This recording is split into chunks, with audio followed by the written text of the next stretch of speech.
Okay, so we've talked about conic sections. Conic sections is circles, and it also involves a few other things.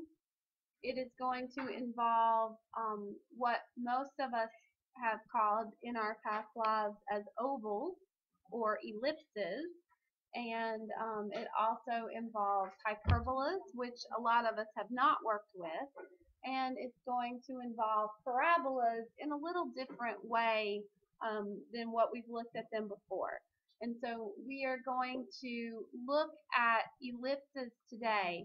I wanted to review our conic sections of circles. Remember, our equation for circles is x minus h squared plus y minus k squared equals r squared, where we have a center of h minus k and our radius is our r. I will have your circle quizzes tomorrow so you can see how you did on those. Now, ellipses are a little bit different than a circle.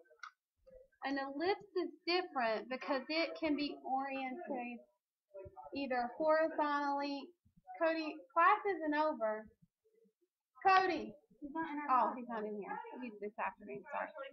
So ellipses. No, she said just kidding. Oh, she said just kidding. This is a great video. I know. Ellipses can be oriented horizontally and vertically. So this is obviously at the top we have the horizontal ellipse. Bless you.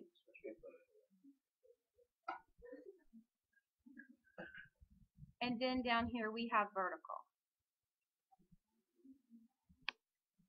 Now, an ellipse actually revolves around two focal points, and the plural of that is foci. Our foci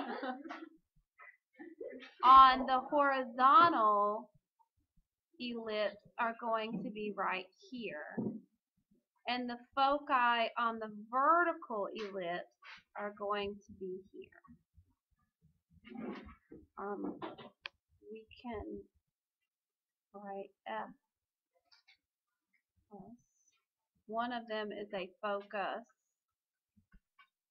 Well, if I can write a U properly. Both of them are foci.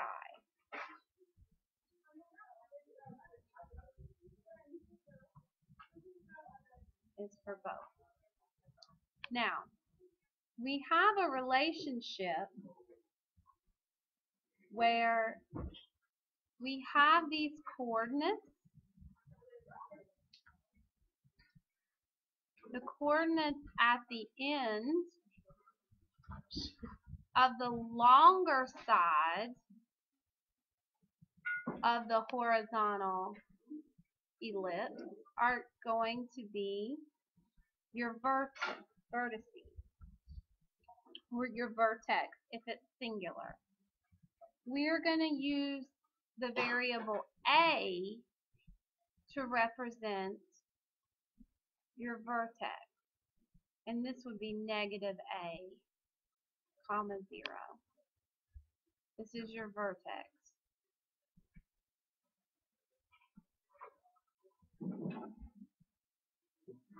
Now your vertex falls on your major axis.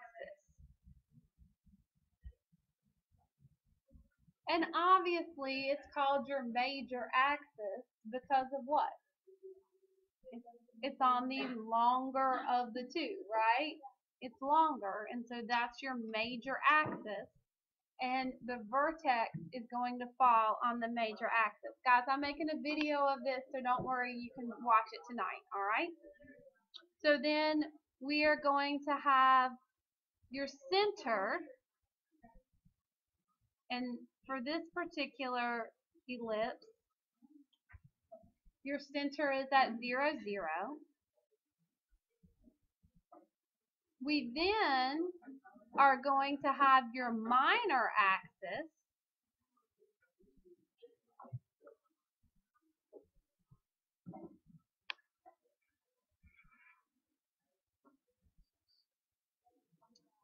And your minor axis, you are going to have two coordinates which intersect. And those coordinates are going to be 0, negative b, and 0, comma b. And they are going to be called your co-vertices, or your co-vertex. This is also going to be called a co-vertex. So you have, thank you, you have a major axis with your vertex. You have a minor axis with your co-vertex, or your co-vertices. And you have a center. You have a foci, and the coordinates of your focus or your foci are going to be negative c, comma 0, and c, comma 0. And we have a relationship that creates a right triangle of CBA. So if you were to take that hypotenuse and smash it all the way down, it would actually be the same distance as it is all the way out to your major, or to your vertices. Does that make sense? All the way out to this vertex. This also gives us the relationship over here of the same triangle of BCA. And we can write that our relationship is that C squared is equal to A squared minus B squared. C squared is equal to A squared minus B squared. Now when we work with ellipses, I can actually give you either the foci, the coordinates of your vertex or your co-vertex, your vertices or your co-vertices, and you can use this relationship of C squared minus, or C squared equals A squared minus B squared to have to find one of the others in order to figure out your major axis and your minor axis. Now, let's label the parts of our vertical ellipse. My major axis and my minor axis change. Everybody sees that, correct? So, are my coordinates going to have to change?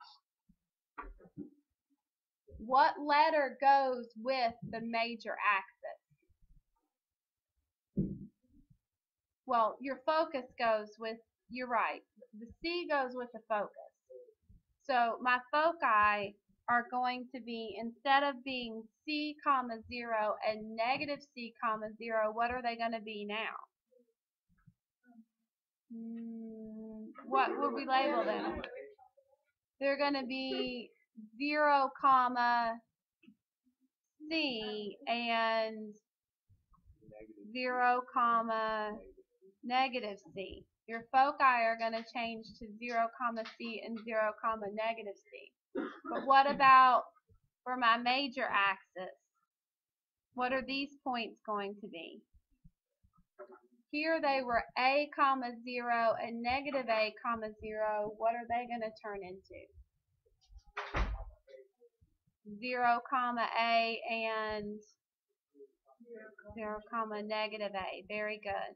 So those are going to still be a vertex on my major axis. What am I going to call my minor axis?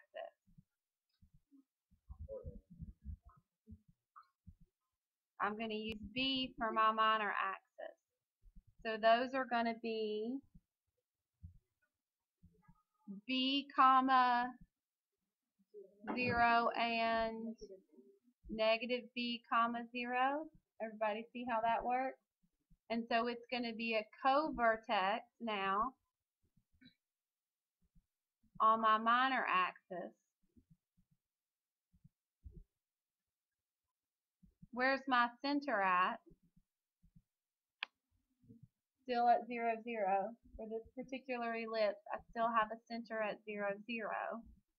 And do I still have my triangle relationship set up here?